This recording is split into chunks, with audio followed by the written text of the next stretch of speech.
प्रेम कहानी और विभाजन की पृष्ठभूमि पर आधारित फिल्म है, जिसका निर्देशन इम्तियाज अली ने किया है। फिल्म में जिद दोसन, नसीरुद्दीन शाह, वेदांग रैना और शर्वारी मुख्य भूमिकाओं में हैं। कहानी एक बुजुर्ग व्यक्ति की है जो भारत पाकिस्तान विभाजन के कई दशक बाद भी अपने पुराने घर और बिछड़े प्रेम को नहीं भूल पाया है। वह पाकिस्तान के सरगोधा शहर वापस जाना चाहता है, जहां उसकी यादें और अधूरी प्रेम कहानी जुड़ी हुई हैं। उसका पोता उसके अतीत की परतें खोलता है और उसे पता चलता है कि दादा के दिल में आज भी अपने खोए हुए प्यार और वतन के लिए गहरा दर्द है। फिल्म प्रेम, बिछड़न, यादों, अपनेपन और घर लौटने की चाह जैसे विषयों को छूती है।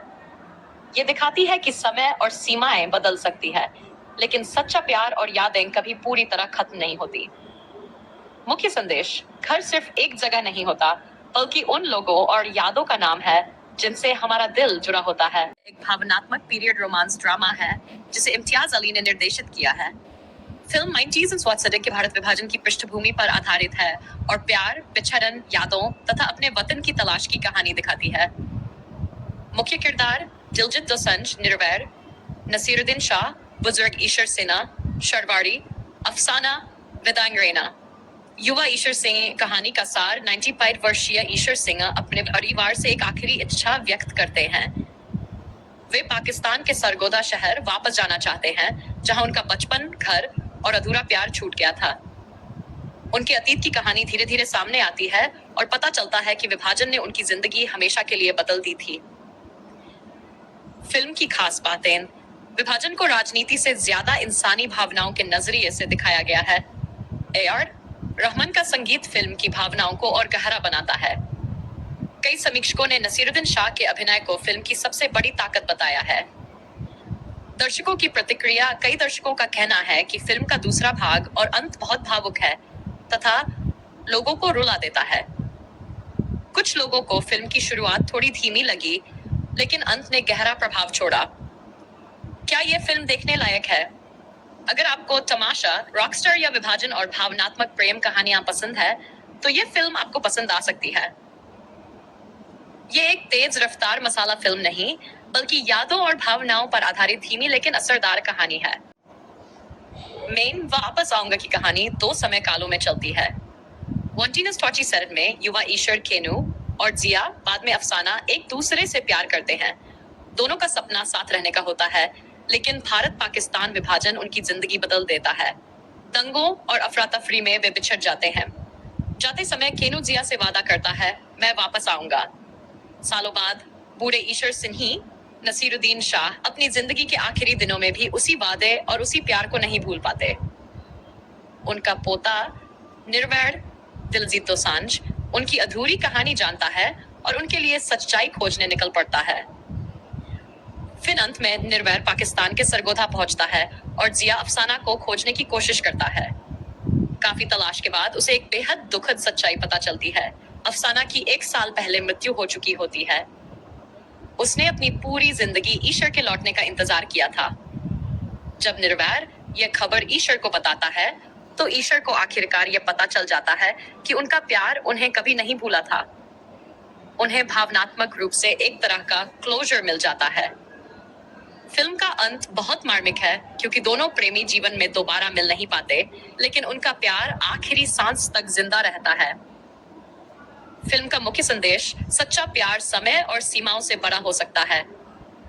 विभाजन ने सिर्फ देशों को नहीं, लाखों लोगों की जिंदगियों को भी बांट दिया। कुछ वादे अधूरे रह जाते हैं, लेकिन उनकी यादें कभी नहीं मिटती। इसी वजह से फिल्म का अंत देखकर बहुत से दर्शक भावुक हो गए और कई लोगों ने इसे इम्तियाज अली की सबसे दर्द भरी फिल्मों में से एक बताया। कहानी नहीं है, बल्कि घर, यादें और वापस लौटने की चाह भी मुख्य विषय है। कुछ दिलचस्प बातें: कहानी लगभग 80 सालों के समय को कवर करती है। युवा ईशर केनू की प्रेम कहानी से लेकर उनके बुजुर्ग होने तक। ईशर को दिदाशत की समस्या है, लेकिन उन्हें जिया से किया गया वादा याद रहता है, मैं वापस आऊंगा।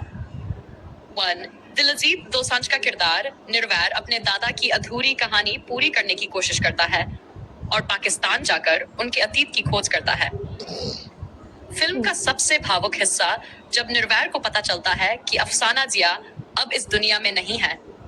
तब उसे मालूम पड़ता है कि उसने अपनी पूरी जिंदगी ईश्वर का इंतजार किया था। यह दृश्य फिल्म का सबसे दर्दनाक और भावुक पल माना जाता है।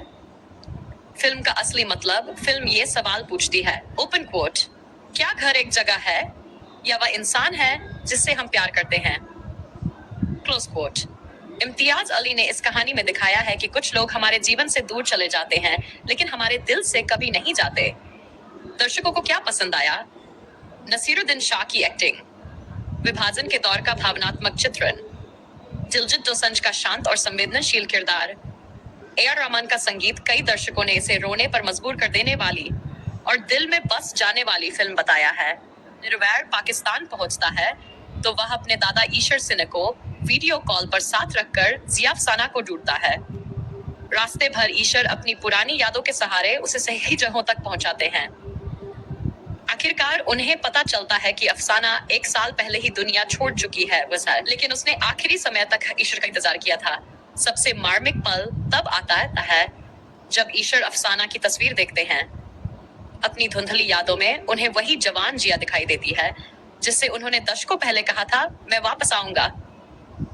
वो उससे मानो आखिरी बार अनुमति मांगते हैं कि क्या अब वे जा सकते हैं। उस क्षण उन्हें मानसिक शांति और क्लोजर मिल जाता है। फिल्म यह भी दिखाती है कि विभाजन का दर्द सिर्फ एक पीढ़ी तक सीमित नहीं रहा।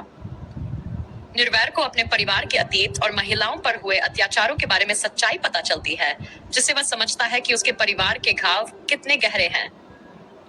अंत में फिल्म का संदेश यह बन जाता है कि घर कोई जगह नहीं, एक एहसास है।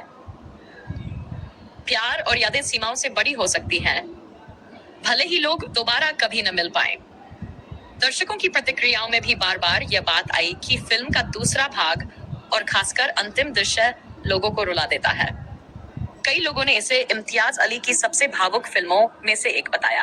1. शूटिंग कितने दिनों में हुई? फिल्म की मुख्य शूटिंग अगस्त 2025 से दिसंबर 2025 तक चली, यानी लगभग 6 महीनों में फिल्म की शूटिंग पूरी हुई।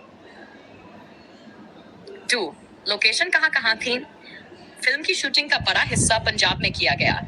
कहानी का कुछ भाग पाकिस्तान के सरगोधा पर आधारित है, लेकिन अधिकांश दृश्य भारत में ही फिल्माए गए।